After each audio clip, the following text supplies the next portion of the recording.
I want to acknowledge with great respect the Lekwungen peoples on whose traditional territory the university stands, and the Songhees, Esquimalt, and Wasanich peoples whose historical relationships with the land continue to this day. And currently I'm actually joining from Squamish here on the unceded territory of the Squamish, Tsleil-Waututh, and Musqueam First Nations, and a grateful uninvited guest upon these lands for the past several months now.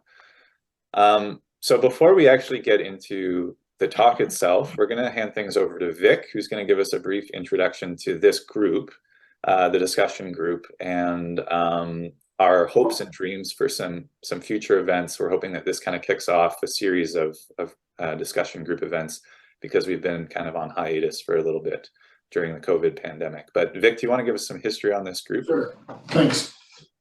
So in brief, the group's been going for, excuse me, about I think 4 or 5 years, something like that, Matt. It's a pre-Met group, so see how far back the history goes. Initially, I was working with a national group called the Canadian Coalition for Global Health Research. That name has changed just recently to the Canadian Association for Global Health. But one of the features of that organization, national organization, is to have institutional members. There are something like 30 universities now across Canada that are institutional members of our group. And UVic, of course, is one for a number of years. There's an annual fee, and a few years ago, whoever was the vice president at the time, I don't remember, said, "What is this bill that's on my desk? I don't know anything about this group. Tell me about it." And long story short, the Center for Global Studies was asked to be a hub, since it's pretty much an intersectoral group. And this has been our home now for several years, very well looked after. During COVID, of course, we took a hiatus, and then just in these last few months, Matt and I and some other colleagues said, time to get going again. And this is a historic moment. It's our first session of the new season. So welcome to all. That's the background, Matt. Thanks. Thanks for that, Vic. And yeah, as we alluded to, we're hoping to run a few more sessions here over the span of the school year. So please stay tuned to that. And if you haven't already signed up for the listserv where you receive information about these events, then please reach out to me and I can sign you up for that listserv. We'll also be publishing or promoting the events through the CFGS. So if you're on their listserv and you receive their weekly emails, then stay tuned for some upcoming events. Okay, so on to the main event today.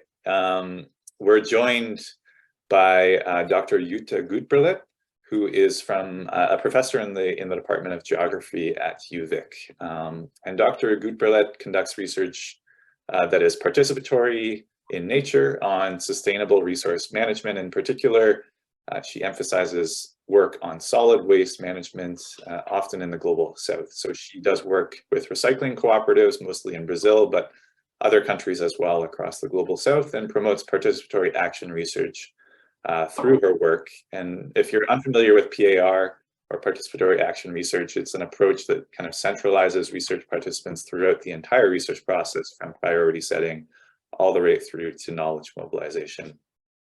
And today, Jutta joins us to discuss the impacts of COVID-19 on the livelihoods of waste pickers in Brazil. So thanks so much, Jutta, for joining us. We're going to pass things over to you for a presentation, and then we'll have an opportunity for discussion and questions afterwards.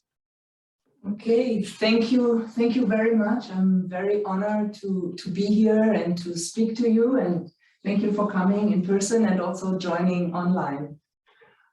Yeah, so today I would like to give a little bit of some insights from research we did over COVID, when we were confined into our offices.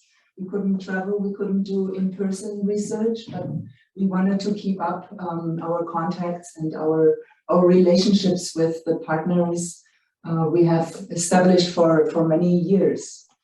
So here, So first of all, I would also like to acknowledge the Lekwungen peoples, speaking peoples on which lands the university stands, and the Esquimalt, Wozniak, and Songhees people. But in addition, I would also like to honor and acknowledge the Tupi and the Tupi Guarani people, which are the first nations in the land in Brazil on which I do research and on which I am often a visitor. I think I'm a visitor almost everywhere. I've moved to Brazil as a child and became a visitor on these lands, and here in Canada too. I'm visiting these lands and have a deep appreciation to the Indigenous relationships to the land here. But I would also like to acknowledge, of course, first of all the waste pickers which have been involved in our research and in continuous conversations on issues related to waste, to discard, etc. Over COVID also, I've been working much closer with the Waste Workers Occupational Safety and Health Committee, which is part of the Workplace Health Without Borders, through the invitation from Professor Vanessa Kruvinau, who came here, I think, right before COVID. She gave a brief talk here, and I think 2 days later when she left Victoria, COVID started, and she just barely made it back to Brazil. But from then on, we started quite a close working relationship on global environmental health issues. But this particular research here, this piece was done with colleagues from the Federal University of ABC in Brazil, as well as University of São Paulo in Brazil. Well, I've organized my talk with, first of all, giving you a very brief contextualization about waste pickers and the link to environmental health. And then I will go into giving you some background about the Mapping Waste Governance project, under which this specific sub-project on COVID-19 impacts was developed. Some theoretical ideas which have supported our thinking, our reflections, some readings, etc. And then the research methods for this specific piece. And we're going to discuss some of the findings and final considerations. We've done one paper out of this research already, and the second paper is still in the make. So a lot of what I'm presenting here is kind of like still being worked on. Work in progress, like always. Yeah, so waste pickers and environmental health. I've defending waste pickers' role in working towards improving environmental health for quite a while. And I've observed waste pickers act in North American contexts, but also throughout the world. Everywhere, in every city, you see people who are salvaging materials and reintroducing them into the circular economy. So who are the waste pickers? They're a very diverse group. You can't generalize. One of the pictures here shows the winners in Vancouver. Then the next picture is some waste pickers, cartoneros in Argentina, Buenos Aires. The bottom picture shows some waste pickers at the dump in Dar es Salaam. And to the right bottom, you see Ionara from an organized waste picker cooperative in Brazil. Each one of the people you see here in these images have different stories to tell, have different backgrounds, and we have a lot to learn from each one of them. And you can also see that in those images already that there is many different ways of working with waste and recovering these materials. Some of them are organized, like the bottom picture from showing Ave Mare. It's a cooperative, which is common in Latin America. It's quite widespread in Argentina, Brazil, Colombia, that waste pickers organize in cooperatives or associations. But in other parts of the world, like Kenya and Tanzania, where we also do research, waste pickers are not yet so organized. They have started getting into networks, but I think a lot needs to still to be done to strengthen those networks and diversify also the forms of collective organization. Well, what are their social, economic, and environmental contributions? I think this could be like a talk in itself. And I've written about part of that together with colleagues on a widespread array on how these waste pickers actually contribute to our environmental health, how they actually do tackle sustainable development goals and generate employment and so many other contributions. But let's take a look towards waste pickers in Brazil, because maybe not everybody is familiarized with the context, the Brazilian context. So in Brazil, the rough number of waste pickers is between 400 and 600,000. This is a rough number because a lot of them work still informally, and we really don't have a census on everybody. Only 38% of them are organized, and they work under those circumstances which I've shown in that one picture, like a cooperative or association. The majority comes from a disadvantaged background, from a background of almost lifelong social exclusion and economic exclusion as well.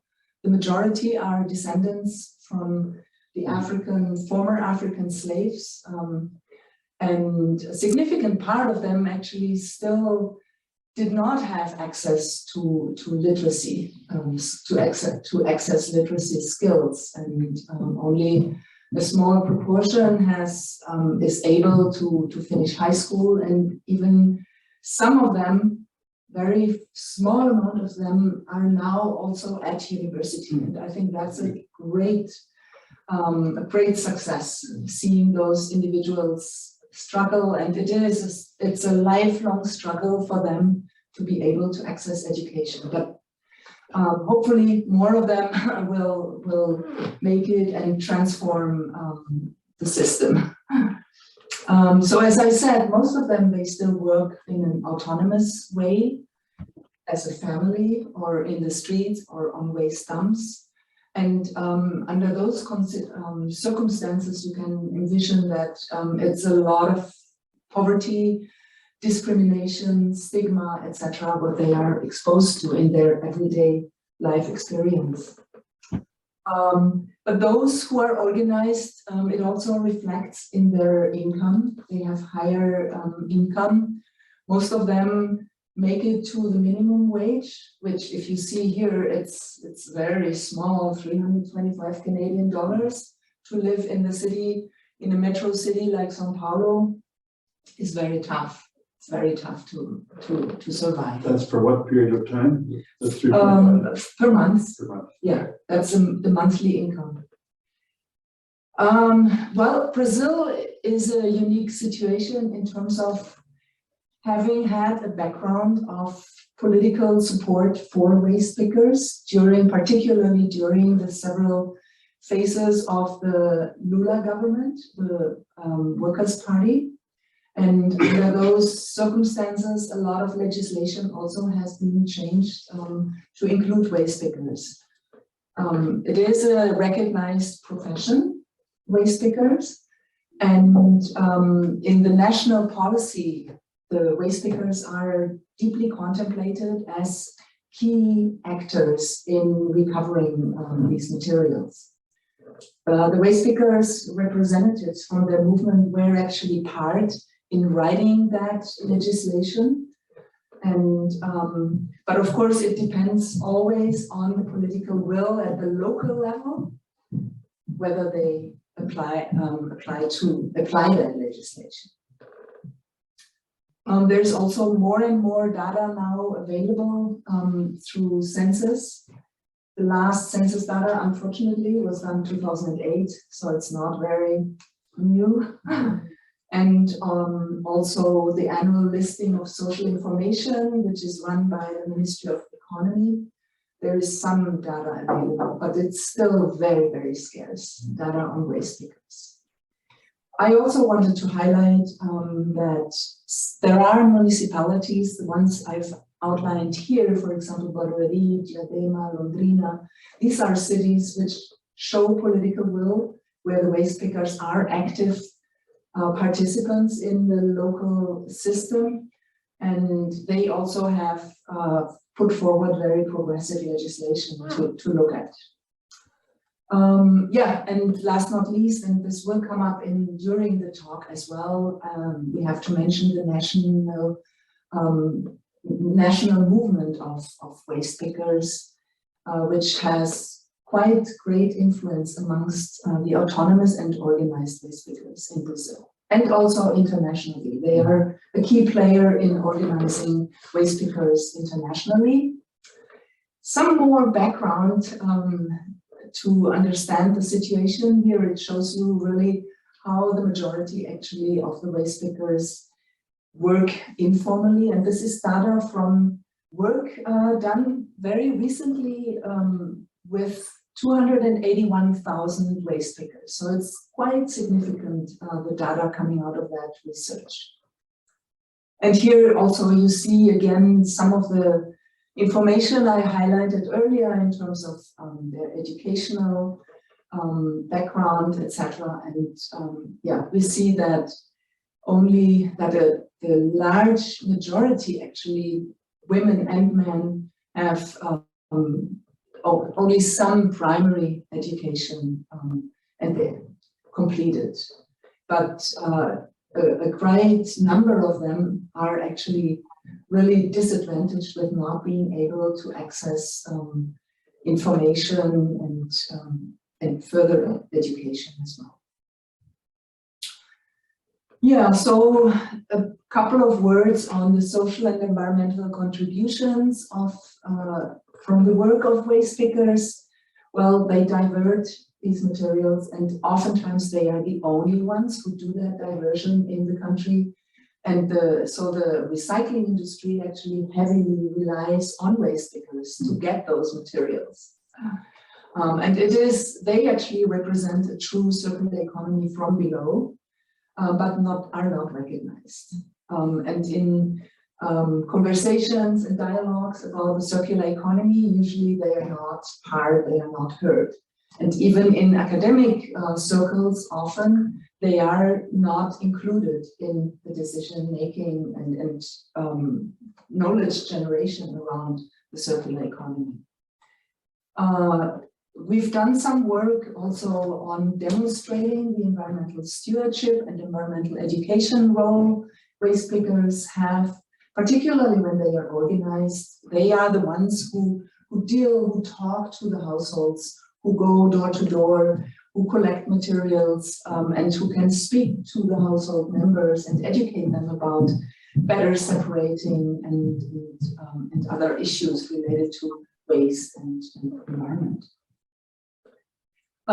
We've also done some work on grassroots innovation, showing how amongst those spaces and how those spaces are actually also innovative niches for improving technology, governance, and other aspects which are involved in waste management. So we've done some work on waste governance, showing how the internal governance of those cooperatives can be more successful in certain cases. And finally, also an issue which came up in our recent research as well, the recognition that work, what they do, is actually an essential work service. It should be recognized as essential work service. So coming to the research project, which is the project I'm talking about today on COVID-19 impacts, which is embedded in a larger project, which has actually allowed us to act quickly and do this research on COVID online. So the larger project is the Mapping Waste Governance, which involves many different universities in Brazil, Argentina, Nicaragua, Tanzania, Kenya, and Sweden. It's funded by the Swedish Research Council and also SCHIRC. For this specific research on COVID, the research team was primarily from the Federal University of ABC and colleagues, other colleagues in Brazil. And in this specific research, our question was to find out in which ways were organized waste pickers in the study region impacted by the effects of the COVID-19 pandemic. So here, this slide still is about the Mapping Waste Governance, just some background, like the larger umbrella project, which focuses on processes, challenges, opportunities. It's a project which has been running for 4 years now, and also builds on previous relationships to these participants. So it's a deeply embedded project and deeply embedded in the local communities, the waste picker communities, uses qualitative and community-based participatory research strategies and tools. And just to give you a heads up, these are just some of the 3 policy briefs we have finalized. They're freshly produced. They're still pretty hot. And you can see the various topics they have been focusing on in terms of circular economy, in terms of the issue of environmental stewardship, environmental education, and also social enterprises and their role in promoting sustainability in their community. So these materials will very soon be on our website and you can access them. And yeah. So that brings me now to the project and the results I would like to talk about today, which is the study we did with waste pickers in Brazil and on finding out how the waste pickers were impacted, how their livelihoods were impacted from the pandemic. Well, in terms of theory, our reading was based to a certain extent, but not limited. I think we're constantly reading. I think this is like an iterative process. It never stops and you always discover more. But we did look into social movement theory because we're focusing our analysis on the social movements organized in cooperatives, associations, networks, and federal sized movement. But it's also very strongly related to social and solidarity economy, which has actually allowed for the collective waste pickers activity to flourish over the past 15 years. And then, of course, it's also deeply embedded in governance, in the existing governance structures in the municipalities. And it all happens within certain waste regimes. And I will touch on that as well. So social movements, just to define what we mean when we talk about social movements, it's purposeful organized groups of people who address the creation and reproduction of inequality. So it's really focusing on the injustices, could be social, environmental, as well as the rights and access issues. And we have seen in the contextualization that these groups have serious issues with not having access to education, not having access to healthcare, not having access to formal employment, etc. So their demands are the result of the reaction to those injustices, to the exploitation they are subjected to disruptions, negligence, deficiencies, or absences in the social, economic, and political systems they live. So they emerge as a response to those urban contradictions, which Manuel Castell wrote in depth about it in his book. So their formation can be cyclical, so they rise and lower down their emergence, and they gain particular momentum also during crisis situations. So when most needed, that's when people seek out collaborations. So we also like the concept of social movement organization, which is described by Walker and Martin as a complex of formal organization which identifies its preferences with a social movement or a counter movement and attempts to implement those goals. So social movement organizations are often seen as critical vehicles for realizing the social changes envisioned by movement leaders, activists, and sympathetic broader publics. So these social movements, and this is also true in the case of the movement for the waste pickers in Brazil, they are actually alliances also with other actors. Actors from the academic, for example, the academic side, but also NGOs and other community groups like the homeless people they work closely together with the waste pickers movement. The waste pickers movement started in the early 80s with waste pickers getting together, having a space where they can meet and talk, and this space was the center, the community center for the homeless street sufferers. And so they started to meet there, have regular meetings, and started to discuss their political movement. And out of that, in 1985, the first waste picker cooperative was created, which is still working nowadays, and an association, not the cooperative, the first association.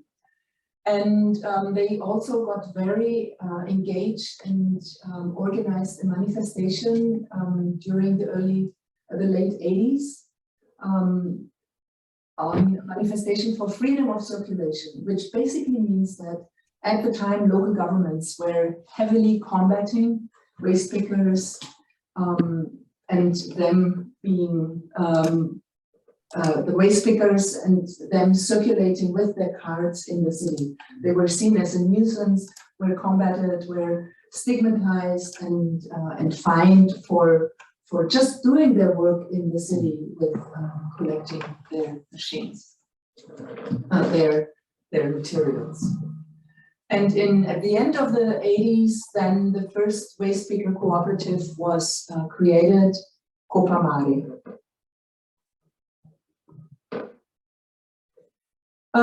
Well, social and solidarity economy, which is particularly strong in the context of Brazil.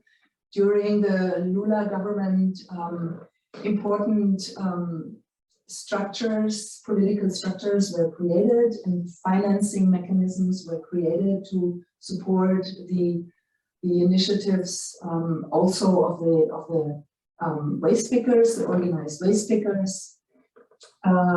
In general, just as a very general description, the social and solidarity economy, it addresses specifically issues of marginalization and economic inequality, but also it's about collective access and collective and community managed access to resources, often also natural resources, and local, traditional and indigenous communities.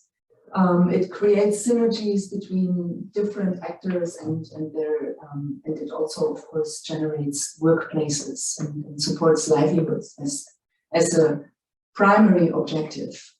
Oftentimes I ask economy students in whatever university where I am, I ask whether they have heard about social and solidarity economy.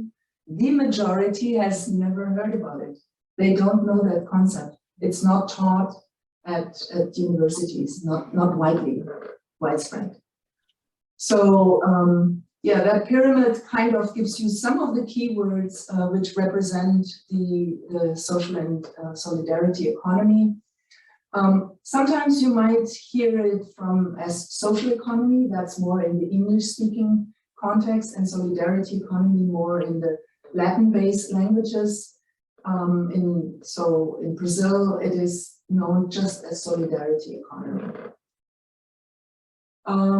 Well, in Brazil, this form of solidarity economy started to take on a body on its own with the World Social Forum in 2002, where social movements connected and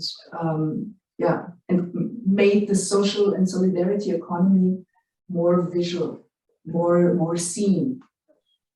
And then a task force was created, and right after that, also at the federal level, the National Secretariat of Solidarity Economy, SENAIS, was created by Lula. And also the Brazilian Forum of Solidarity Economy was formed, which has a very decentralized and yet also centralized structure, with having forums at the national level, regional level, state level, and also on the municipal level. And these conversations and that work has actually led to a framework for social and solidarity economy, which supports social enterprises, promotes training, education, access to technology, and also the social organization, helping the social organization of these initiatives. Another concept we work with is waste regime. It is embedded in urban political ecology, particularly situated urban political ecology. And basically it consists of the social institutions, the conventions, the policies that not only determine what wastes are considered valuable, but that also regulate the production and distribution of waste. And so what happens to waste, what is considered waste, who is involved in those conversations, and who can be a key actor in dealing with those issues. It also recognizes that our perceptions change over time, like what was considered waste in the past is not waste anymore, and so on. And it also, of course, recognizes specific geographic contexts, different historical contexts, as well as the technological and infrastructure input in how waste is managed changes over time. So from waste seen as a hazard to waste seen as a resource, for example, can shift a waste regime with including different waste technologies and also including different waste actors. And also, for example, from a perspective which sees government and industry as key promoters in running recycling programs, to maybe shifting of including other voices in that decision making. So our incumbent waste regime is very much characterized by privatization of waste management. Infrastructure and technology is based mainly on landfilling and incineration. There's very little attention still towards waste reduction, reuse, refurbishing, and also in the current system, and I'm speaking the waste regime primarily characterizing the situation in Brazil, but it might be true also in other parts of the world.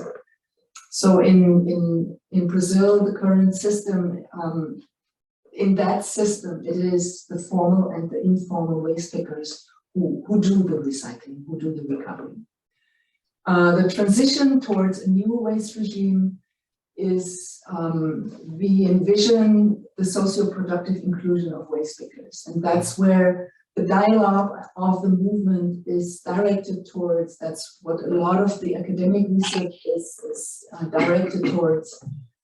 And also a transition, and we see that happening already, more sectoral agreements for reverse logistics.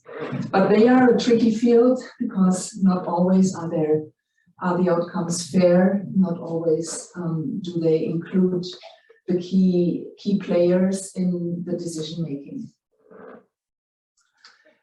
So I'm coming to the research, I'm sorry, it's taking quite a while. So what we did in terms of the evaluating the impacts of COVID, we did literature, document, and also social media analysis. The social media analysis piece is still being worked on, and I can only give you a couple of insights from that data. We did an online survey with 64 cooperatives, and then we did semi-structured online interviews with the 22 cooperatives with which I've been working for many years already. And then we used content analysis with our organized data. Like the region we covered is, of course, primarily in the insert, you see the metropolitan region of São Paulo.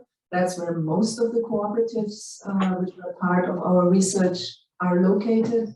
But we also reached out to some cooperatives in the hinterland in the state of São Paulo.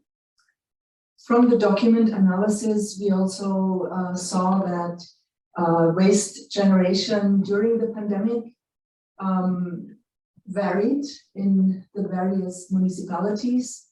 On one hand, of course, people were less mobile and maybe used less plastic and waste, generated less waste. But then on the other hand, also the takeout and the use of the PPE and masks and so on generated a lot of more waste as well.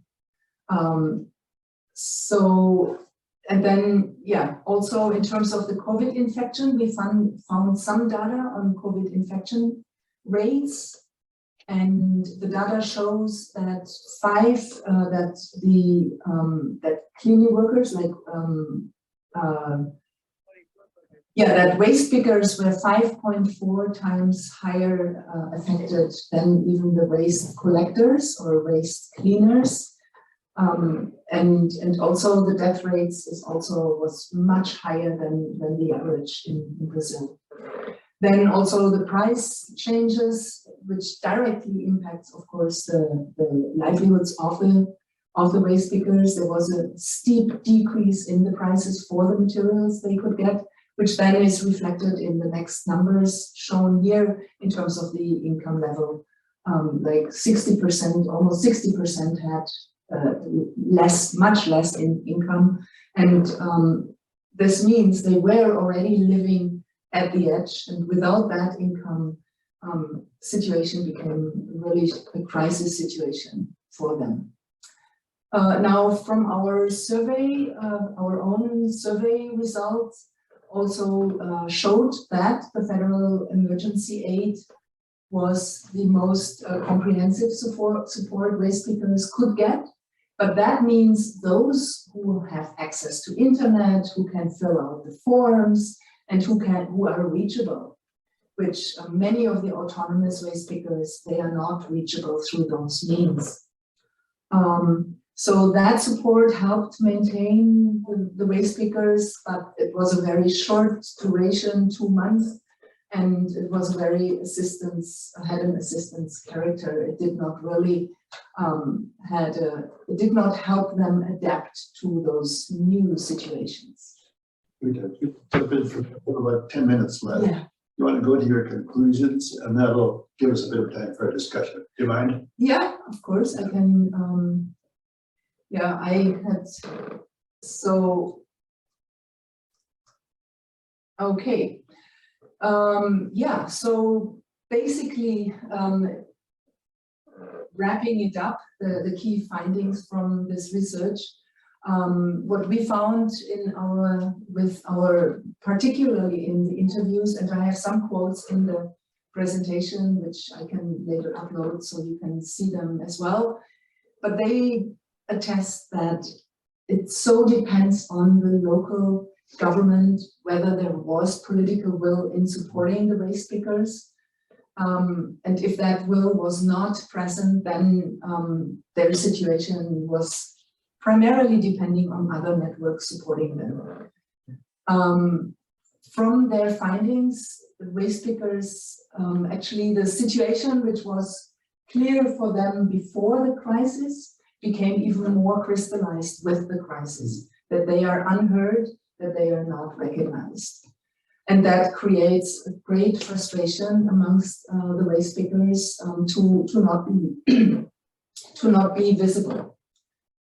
Also, what became very visible is that the precarious healthcare situation, which already existed because of structural poverty, which affects waste pickers, these outcomes were even further exacerbated during the crisis situation, with them having less access to protective material and to information, etc. But the waste pickers took it into their own hands in collaboration with their partners and supported by the movement to create information material, to support donation systems, to access donation systems, etc. Many health lessons were also learned. I think the waste pickers who had no idea what a virus was suddenly learned a lot about viruses and learned a lot about their occupational health situations, which they have been facing even before the pandemic. So now many more of them are actually regularly wearing masks, wearing gloves, which before was harder. Yeah, so the emergency support which was provided through the diverse social movements actually was what filled the gap. It was the donations, it was the informations which circulated, it was the support given through social media, which really helped also address mental health issues and also all the physical survival issues. And it really strengthened the waste pickers movement's push for recognition as essential service. They developed a document and which was given to the government to really push for that. And yeah, the partnerships I have already mentioned, the role waste pickers and their movements play in addressing their livelihoods issues. Also, what came evident with the research is that the crisis situation was used by the existing lobby in power, in government power, but also business lobby power, to stimulate incineration.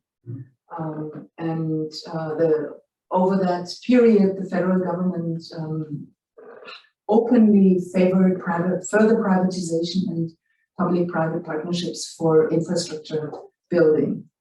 And these are just some of the flyers we've produced together with the Waste Workers Occupational Safety and Health Committee, which were kind of like an action. It was basically also to liberate that energy we felt of not being able to help, not being able to do anything with our partners in the Global South. We wanted to help, so we did some documents which were then circulated to help create more awareness. Thank you very much, and I'm sorry to talk so much. Great. Thank you, Jutta. So we do have a few minutes, maybe for a rapid fire couple of questions. we had one dropped in the chat. Maybe we can start there. So Dr. Muyanga asked about the possibility of including Mozambique in the list of countries involved in your projects. I know you work in other countries. You probably get this question a lot, though. What do you think of that? Thank you. Thank you, Dr. Custodio. We're always open for new partners, and we would love to share whatever we have in terms of like the documents, the outcomes. We would love to have you also participate in our conversations and discussions. And you're most welcome also to join this circle here, the Global Environmental Health Group. Yes, we should be talking about further inclusion in maybe future projects. Thank you for your interest. Thanks, Dr. Thank you. I'm wondering if anyone else has one or two final questions here for Jutta. I certainly can jump in, but if someone would like to. All right, okay, go ahead. Yeah, that was super interesting. First of all, to compare what you said with the situation in India, but also to compare it with the situation with artisanal miners and the impact of COVID. I'm not too familiar with the situation in Brazil. Obviously, the country was hit very, very hard. But were there extended lockdowns where waste pickers were not allowed to go? That's the case, okay. Then obviously any additional support becomes much, much harder. And we have also seen in countries such as Philippines that was extremely difficult for informal sector workers to access this kind of additional financial support. And in periods where waste pickers were allowed to work, I was wondering, is there a lot of door-to-door collection where waste pickers would actually get in contact with households, for example, in some areas, not so much obviously in high-rise areas with high-rise buildings, but I assume that in favelas there would be a lot of direct contact. And how, like, did you kind of navigate that with your COVID-19 awareness materials, how to navigate kind of encounters? Any additional public health measures? Yeah, well, first of all, I need to say that there was no concerted effort in terms of putting protective health measures in place amongst the country. It was more, it really depended on the stance the state or the municipal government took. So there was no strategy in place which covered everybody in Brazil. And that, of course, made it hard for some groups to, because some groups were allowed to continue working and they had to figure out by themselves what measures should be in place to protect themselves. But others, they had to go under quarantine. So the measures put in place varied specifically from those who continued working with putting in place social distancing, also working in shifts so that less people were at the workplace. They did even quarantine of the material for 2 to 3 days and things like that. But it was not a concerted measure. And your second question related to their work in the community. Not in all municipalities, they do the door-to-door collection. Sometimes that is a service the city provides. So the city collects, the city goes collecting the material with their truck and then brings it to the cooperative. These are not the best situations because then they don't have that direct contact with the household. In those municipalities where they still go and where they have their own truck and when they can approach the household, that is where they have the best impact also in terms of educational measures and education also in terms of healthcare, health provision, and for example, to not mix masks and gloves with the recyclable material, which was reality they were facing in many cases. A question and comment. That's something that I found really interesting. I never heard before to use waste pickers for environmental health education, because in India, waste pickers are highly stigmatized. Usually belong to lower castes or any other groups. So it's actually households would not talk to them, even though there's a lot of door-to-door collection. So there's direct interaction. To my knowledge, there is no communication, and I think households would not listen to them. So that's really interesting. Yeah, and I think what supports them is that they are formalized, they wear a uniform, and it's kind of like a regulated work, but they are autonomous. They are a cooperative, and they don't want to be city employees. They want to remain autonomous. And but because of their appearance also, I think they have been able to really build strong relationships with the community and with community members. And not only do they do environmental education at the household level, but also at schools, kindergartens. Sometimes they are invited and they give talks. Even at universities, they come and talk and speak to their realities.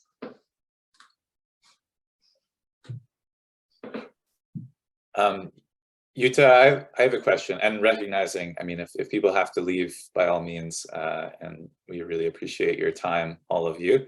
But I'm curious if you could, I mean, given the recent news on the election, I'm curious if you could speak to the political transitions that have happened in Brazil over the last several years, and the move towards populism and now back again, and how that impacted support, political support for waste picker cooperatives or affected waste pickers in other ways. Yeah, thank you. That's a good question. Well, there was clearly a discontinuity of all the work which was done before in terms of supporting those grassroots initiatives, the waste pickers, but also other sectors and the informal sector in particular.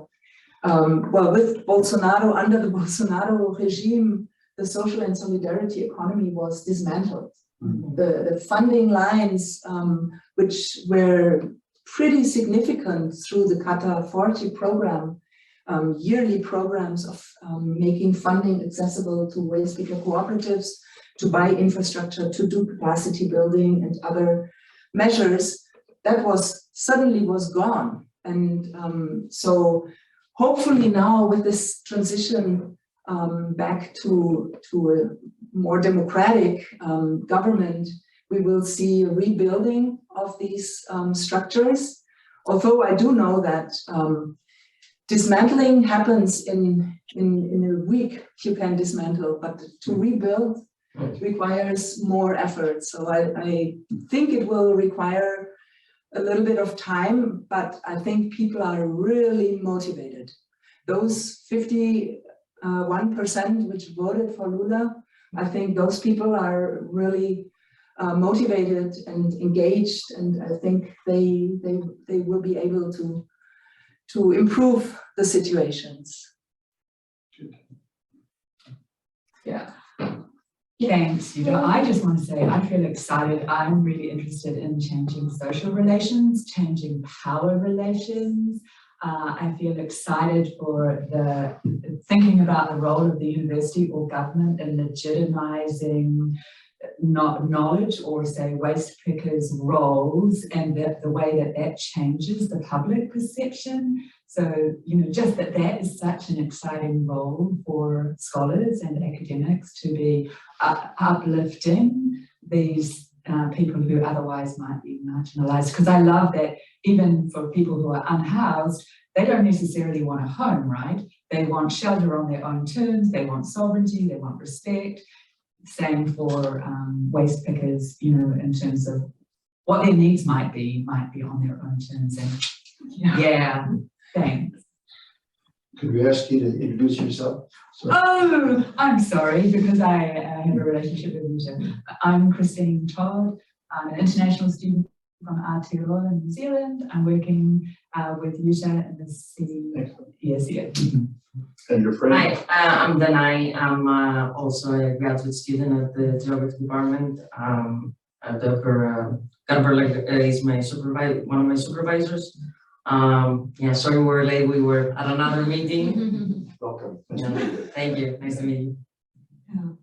Well, just to add to what you were saying, Christine, through the social media analysis, we looked at webinars, at blogs, at other platforms the way speakers were using and their allies were using.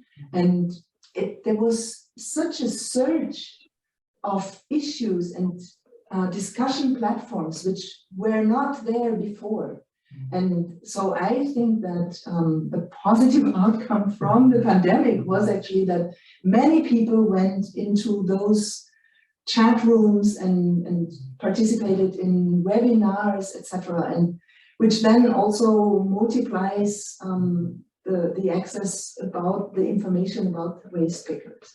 Yeah, I think it has maybe contributed to give a little bit more visibility, but it's a long run, actually. Yeah, I have a question about how was the process of having to do it online rather than in person, and what do you like? What was your vision at the beginning, and based on your experience from doing it in person, what was missing from the online? Very good question. Yeah, actually, I was lucky to have one of my research collaborators, Solange. She is in Brazil, and it is through her that it was actually facilitated. The intermediating with the race pickers was facilitated. So she could even go personally and ask them if they wanted to be part, and then we could do the research online. Right. But because I have contact with the leaders, and but we wanted to also hear from other members of the cooperative. So yeah, I mean, it does the trick in terms of being able to hear those voices under circumstances where otherwise you would not be able to hear them. But I prefer the in-person. It's much more rich. But I think we were able to capture their voices, and that was the most important. We could, even with me being completely geographically removed, because my colleagues who were there, they could still have contact meetings with them. But yeah. Well, I think we should probably wrap this up, given we're already 10 minutes over. There are a few questions in the chat that we weren't able to get to, but I'm just gonna, if it's okay with you, Yuta, I'm gonna drop your email into the chat and people can reach out to you directly. In particular, there were 2 questions from Dr. Muyanga that unfortunately, we just don't have time for. Okay. So thank you so much to everyone for coming and attending, those of you who are in the room, as well as those of you who are online. And thanks, Yuta, once again for your contributions here. And please stay tuned for future events that the CFGS Global Health Discussion Group is hosting. We hope to have one in early December as well, so please stay tuned for that. And yeah, thanks again to everyone. I'm going to close out this. Matt, let me thank you, for hosting this, and although not on site, so it's great. And Vic, it's great to see you back at the center in Utah. Thanks so much for doing this. Thank you. Thank you.